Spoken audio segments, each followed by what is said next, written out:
Welcome to the Sioux Falls School District RISE Model Classroom Training. This video is intended to introduce the Best Practices Checklist. We will take an in-depth look at each of the 5 sections of the checklist: communication supports, positive behavior supports, instruction, teacher practices, and structured teach principles. The communication support section is related to the unique communication needs of our students in RISE.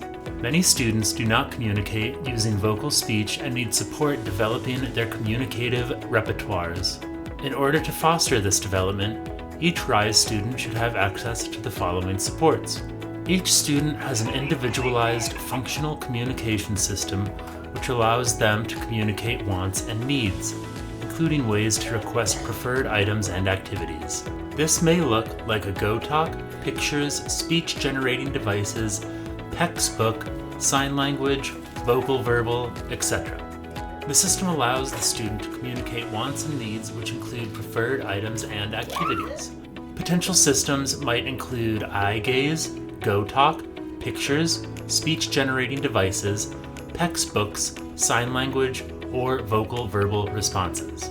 The second item on the checklist is ensuring each student has consistent access to their communication system. The system transitions with the student to different areas of the building, i.e., the classroom to the lunchroom. The system also transitions with the student to different areas of the room, i.e., the play area to the desk. An important consideration is a backup plan for the student if the current system gets broken or goes missing. Third, each student has a way to actively participate or respond to questions using verbal, speech, or assistive technology in classroom activities. During activities, staff assist all students to use their device or other assistive technology to participate. Some examples of this might include use of a choice board or page on device for answering questions. Next, students are actively engaged with the curriculum. They should have a minimum of 1 opportunity to respond per minute during instruction. The teacher's mode of presenting should fit the student's communication level. Some examples of this include using a number board for counting activities or pictures of characters to answer comprehension questions about a story. Lastly, in the communication section, positive interactions are promoted and observed between students.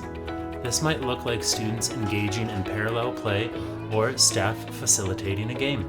The positive behavior support section ensures staff are promoting a positive learning environment.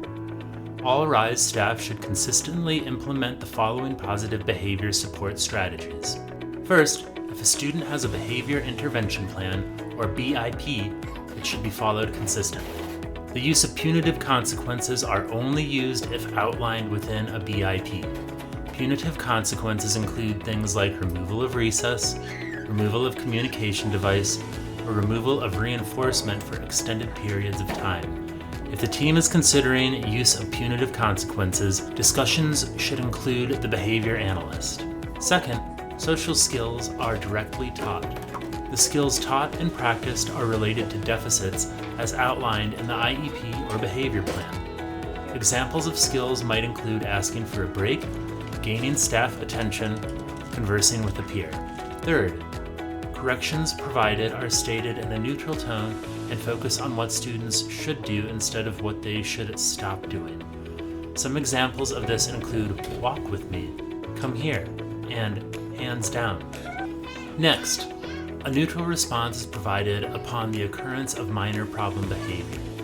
Examples of minor problem behavior include yelling, door slamming, getting out of the seat area, fidgeting in the seat, or looking around the room. If a student displays problem behavior, keep a calm demeanor and prompt to the task, i.e., first sit, then toy.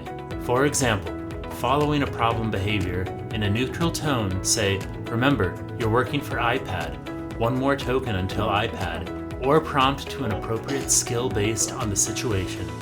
If you need help, touch help, while modeling help on the communication device. Differentiated reinforcement is evident between appropriate and problem behavior. This means attention and preferred items are available when a student is meeting expectations, but are limited when they are engaging in problem behavior. Neutral prompts may be used to get the student back on track. An example is following completion of a work task, providing praise and access to a preferred break or providing attention. Next, there is a high ratio of positive praise to redirection or demands.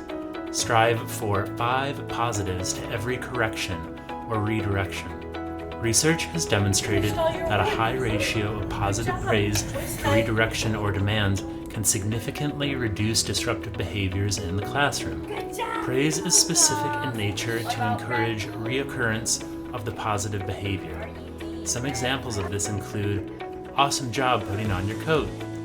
"Nice work sharing your toy with your friend." Awesome, good job. "Thanks for walking with me in the hallway." Last, in the positive behavior support section, data is collected on problem behavior that impacts the learning environment. Behaviors that negatively impact the learning environment include those that pose a significant risk to self or others, such as severe head banging, leaving the building without permission, or other dangerous behaviors. The data sheet or collection method should be out and visible. When problem behavior occurs, staff document immediately on the data sheet. Our next section is instruction. In addition to core content instruction, students in the self-contained setting receive individualized programming connected to their IEP goals based upon data collected from skill-based assessments. They are actively engaged in a variety of instructional methods, including large group, small group, one-on-one, and independent practice with specific scaffolds in place to support their learning. Let's go through each of these more in depth. Each student has individualized programming based on the results of a skill-based assessment. Examples of skill-based assessments that might guide individualized programming include the AIR-S, the ABLES-R, the I-FULS, and EFL. The Special Services Canvas page contains links to a variety of skill-based assessments staff can utilize at all levels. The CAPS is to be completed at the beginning of the school year and updated as needed. The CAPS is a comprehensive autism planning system used to strategically plan when and how to use student-specific instructional supports. While this was initially developed for autism, it can be used with students of all ability levels. Next in instruction, students are intentionally engaged in either small group instruction, 2 to 3 students, individual instruction, independent work system, or leisure activities for the majority of classroom time. Each student's day should include individual goal work, instruction in district-approved curriculum using the alternate standards, i.e. AIR-S at the elementary level, and engaged and on-task sessions. The teacher scaffolds instruction through visual, tactile supports, prompting levels, and/or task analyzing the skill to support student learning. The teacher ensures the student is attending prior to providing instructions. During instruction, differentiated reinforcement is evident for a correct, prompted, or incorrect response. This means a high magnitude praise should be used for a correct response, neutral praise for a prompted response, and giving no reaction or implementing an error correction procedure for an incorrect response.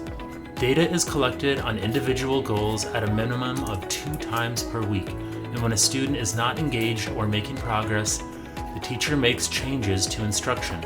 Data can be collected via paper, pencil, or electronically, such as through a Google form. Instruction is directly related to the goals. The response the student demonstrates matches the goal. For example, on a letter identification goal, the student selects A after being asked to find A. Choices are offered within and/or across tasks. Choices can be incorporated through the option to choose the order of tasks, type of materials used, paper or pen, or method of response, write or speak. The next section covers teacher practices. Special education teachers need to have strong relationships with their students and other support professionals such as education assistants, occupational therapists, speech-language pathologists, etc. This section covers daily practices related to teaching and collaborating with others. Ongoing communication between special education teachers and support professionals is critical to ensure that student programming is implemented consistently between staff members. The first item under teacher practices is positive interactions are observed between students and teacher. Some ways that this might be accomplished are through pairing with a student by providing preferred items, engaging in a favorite activity with the student, or talking about high-interest topics. Prior to new activities, priming statements are provided. The statements might include instruction and intentional practice on skills needed during the next activity. For example, a teacher might say, "Time to do work baskets. If you need a break, push the break button," and model where the break button is at on the student's device. Dom will be checking schedules in about 2 minutes. They might also establish motivation to complete the next activity using a statement such as, "What do you want to work for?" paired with a first, then visual. The next item on the checklist is that classroom expectations are intentionally taught, modeled, and practiced. For example, procedures might be in place for getting materials, going to the bathroom, and entering and exiting the classroom. The special education teacher effectively utilizes support staff to increase student learning. This is accomplished through the use of prompting, praising, managing behaviors, and supporting teaching. EAs can work individually or in small groups with students. It is the responsibility of the teacher to create student programming and identify and update student work. Teachers should help EAs understand and follow individual student behavior plans. It is important that all staff follow the teaching protocols and prompt levels that each student needs. Support staff are given continuous feedback as to how to support students effectively, and positive praise is provided for demonstration of skills. For example, teachers might use the positive behavior support section to guide feedback on staff response to minor problem behavior. The teacher demonstrates a positive relationship and communication with support staff. Teachers create and continuously evaluate and change support staff daily schedules based upon student needs. As teachers are creating schedules, consider utilizing EA's personal strengths. Additionally, it is recommended that a schedule is designed and followed where staff are assigned specific students to work with. Weekly collaboration meetings between the special education teacher and support staff are encouraged to help ensure consistent communication and allow all team members to take ownership in student success. It is also recommended that one time per month, teacher, EAs, and interdisciplinary team meet. Interdisciplinary team members might include case manager, OT, SLP, BCBA, school psychologist, admin, and/or the behavior specialist. The last item under teacher practices is to consider opportunities to fade adult assistance and increase student independence. This can be accomplished through fading prompts, visual supports, and adult proximity. Our last section on the best practices checklist is Structured Teach Principles. Structured Teach is a visually based teaching approach that uses structured environments and visual supports to help individuals increase engagement by understanding expectations, learning new skills, and functioning independently across varying learning environments. Independent work systems are comprised of mastered skills and monitored for maintenance. The setup of independent workstations may be utilized by multiple students during different times of the day.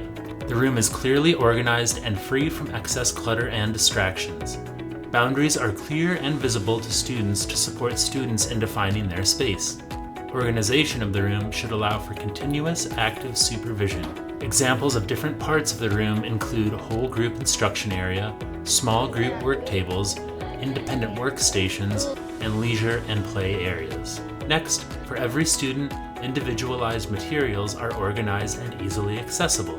The classroom schedule is strategically organized to include rotations between small group instruction, individual instruction, independent work systems, and leisure activities. This is reflected and followed on the caps. Clear procedures are in place for transitions that minimize downtime. Individualized reinforcement systems are in place, used, and preference is regularly assessed. There are a variety of individualized reinforcement systems that may be used for students, such as work break, token board, or point sheets. It is important to make sure the reinforcement is frequent enough to ensure student motivation.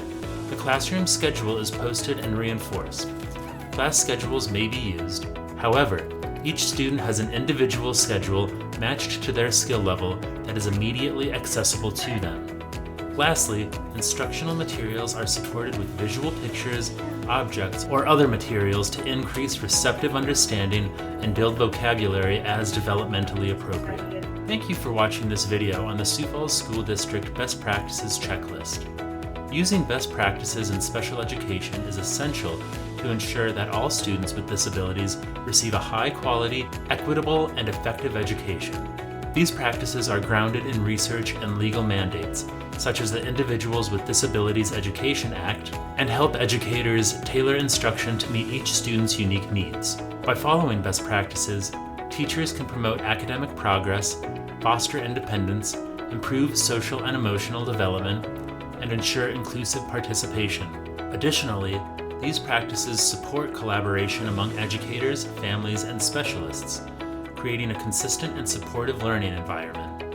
Ultimately, best practices ensure the rights of students with disabilities and maximize their potential for success in school and beyond.